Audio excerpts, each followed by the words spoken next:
They said Thoth was only the scribe of the gods, the quiet recorder who wrote what others created. But that's the lie they fed to keep humanity from knowing the truth. Thoth didn't just write reality.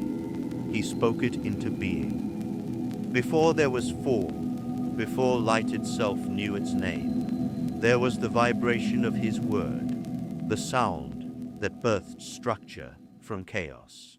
Every god who rose after him borrowed fragments of his speech. And here lies the mirror. The same power rests within us.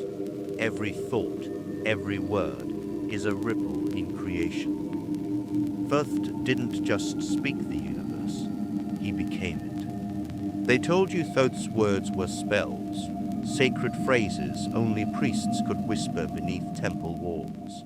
But the ancients knew they were far more dangerous. Each word he spoke was a mirror, bending reality to reflect the mind that uttered it. His language wasn't made of letters, it was vibration, intention, and will fused into form. That is why only the pure of heart could speak without distortion, for one wrong tone could unravel creation itself. And here's the reflection. Our words still hold that same current. Every lie, every truth, reshapes the unseen. When Thoth spoke, the universe listened. When you speak, it still does. The gods sat upon thrones of eternal power, unchallenged and immortal. But there was one they could not control, Thoth, the mind that could rewrite their divinity. He discovered that power was not born from blood or hierarchy, but from understanding.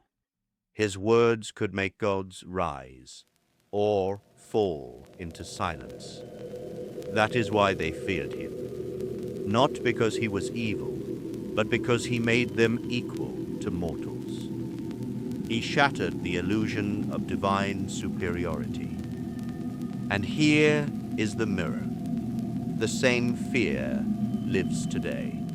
Systems tremble when a human remembers they, too, can speak reality into form.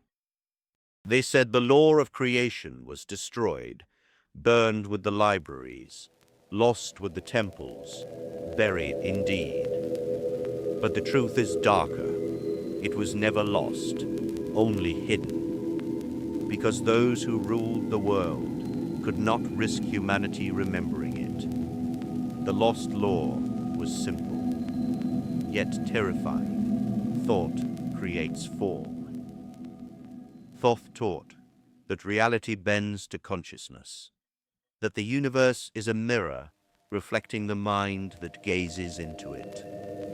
When humanity forgot this, it became slave to chance, fear, and fate. But here's the reflection. Every desire, every belief you hold, still echoes in that cosmic mirror, waiting for you to remember how to command it. They never told you that Thoth was once forbidden to speak the first word, the sound the demiurge used to shape the cosmos.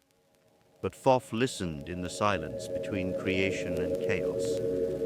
And there, he stole what no god dared to touch, the blueprint of existence itself.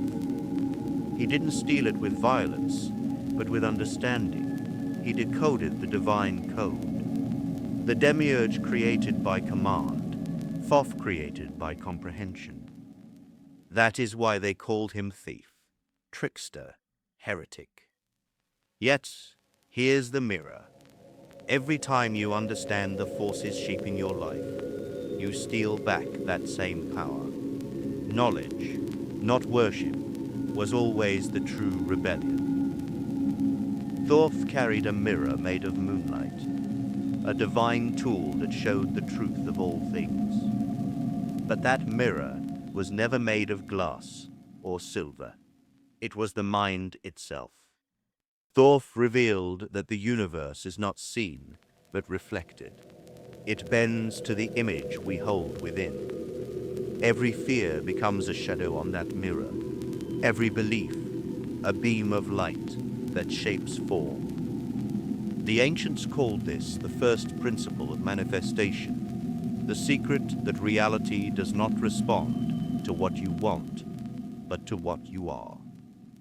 When your inner world changes, the outer must follow. Creation begins in the mirror of the mind. They told you power lived in the mind, in logic, thought, and sacred recitations. But Thoth revealed a truth the temples feared. Words are empty without the heartbeat behind them. The ancients called it Heka, the current that flows when heart and word move as one. It is not what you say that commands reality, but the vibration of emotion beneath it, the frequency of conviction. Thoth spoke from the center of being, not from intellect. That is why his words became law. When your heart and your voice align, the universe cannot ignore you. The true magic is not spoken, it is felt. Most believe humanity was created weak, bound by mortality, stripped of the divine spark. But there was a time when Thoth defied the decree of the gods and shared his secret with humankind. He taught them that thought was creation, that every mind was a fragment of the same eternal word. For a moment, the veil lifted. Humans spoke, and the universe answered. But with creation came chaos. Desire replaced wisdom, and the balance shattered. The gods called it blasphemy. Thoth called it the divine experiment. We are still that experiment, rediscovering the same forbidden power to think, to feel, to speak, and to become. The fall was punishment, humanity cast down for daring to taste divine power. But the truth runs deeper. When Thoth's secret spread, people began to create not from harmony, but hunger. The mirror of the mind darkened, reflecting greed, fear, and ego instead of truth. Manifestation became manipulation. The sacred art turned to corruption, because creation without wisdom breeds chaos.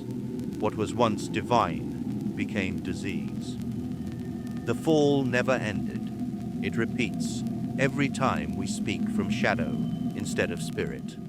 Thoth's law didn't fail humanity. Humanity forgot how to wield it. They told you, as above, so below, was a blessing, a promise that heaven and earth reflect one another in perfect harmony. But Thoth warned that the phrase was not a gift, it was a curse disguised as wisdom.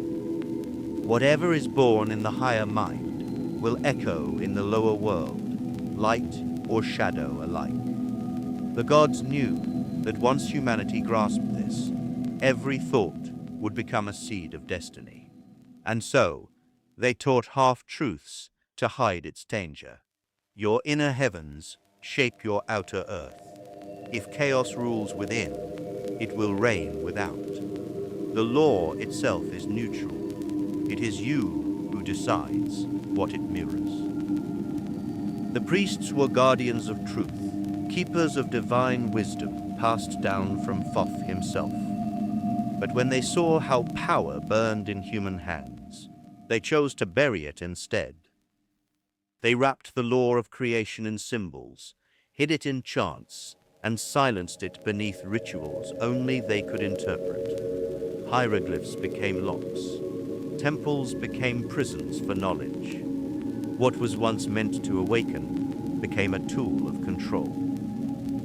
They didn't destroy the truth. They hid it in plain sight, knowing one day someone who sees rather than reads would find it again. The silence was never empty. It was coded with remembrance.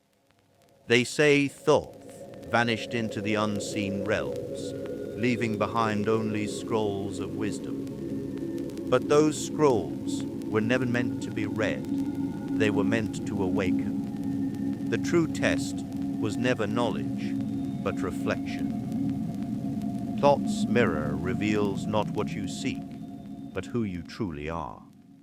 Only those who can face their own distortion without flinching may pass through. For when you stare into that mirror, your fears stare back, demanding transformation. Every challenge, every delay, every loss, all are Thoth's tests, forcing you to master your own creation before you command the universe itself. Desire was power, that wanting something enough would summon it into being. But Thoth whispered another law. Desire binds you to lack, while alignment opens the gates of creation. The gods manifest not by craving, but by being the frequency of what they seek. The true manifester doesn't chase, they resonate. Thoth's path was never about summoning matter, but harmonizing spirit. When your thoughts, emotions, and actions vibrate as one, the universe bends without resistance. Creation isn't about wanting, it's about remembering you already are what you seek to bring forth. They told you words are harmless, that speaking in anger or deceit carries no consequence. But Thoth taught that every word is a spell, every sound a seed of reality. The scribe's shadow was not his wisdom, it was his arrogance. Those who use the word to control, to wound, or to deceive, summon storms that return to them. For the universe, ever a mirror, amplifies what is spoken from corruption. The tongue that creates can also destroy. To speak without consciousness is to write your own undoing. The word is sacred, use it as Thoth did, or it will turn against you. They believe the gods are gone, their temples dust, their names forgotten. Yet Thoth's power has returned, not in stone, but in mind. We live in the age of thought, where ideas move faster than light, and words circle the earth in seconds. Humanity now holds the same creative current once reserved for the divine. But with that comes the same choice, to awaken or to corrupt. The mirror stands before us once again. And here is the reflection. Thoth's secret never left. It simply waited for us to think, to speak, and to remember. Creation has returned to its rightful hands, ours.